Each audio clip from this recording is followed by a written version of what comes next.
did have one thought about environmental stuff, but I think I had this thought while I was on the march yesterday.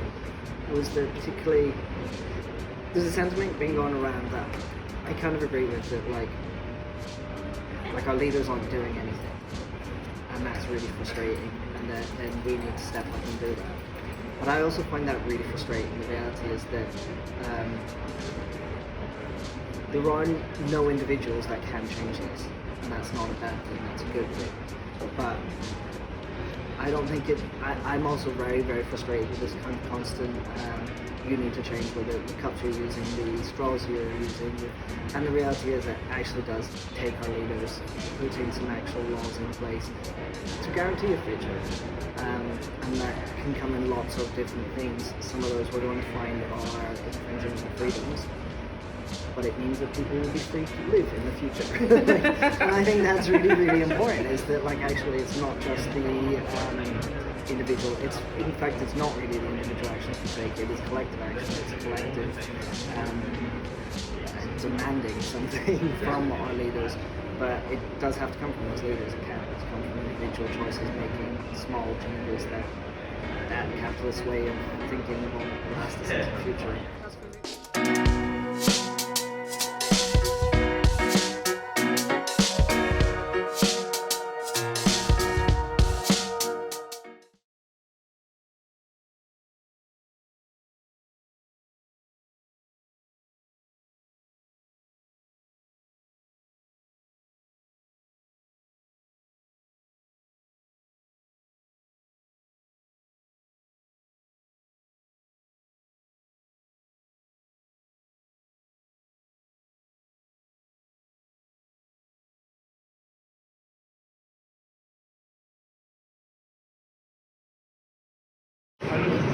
I don't mind the label. I just don't necessarily. I think it's more of a pulling people out of conversation until they kind of then realise that's what they're talking about, and then once you've kind of got them on side.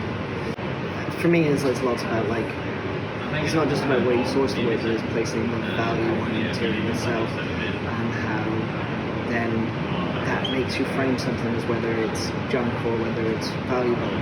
So all the wood that I get from my work, I get it's weird offcuts when they cut lengths for wood to sell. But then there'll be weird chunks, and I try and take that to make something valuable. Yeah, I think creatively constraints are always useful. If you just have a big blank space, then it's very hard to actually pull an idea out of nothing. But sometimes the material can inform how you go around and make something. And definitely then finding the cracks and flaws in a piece of wood makes me, instead of abandon, rather I let the wood inform my outcome. So if it's got a big crack, that becomes a feature rather than a flaw.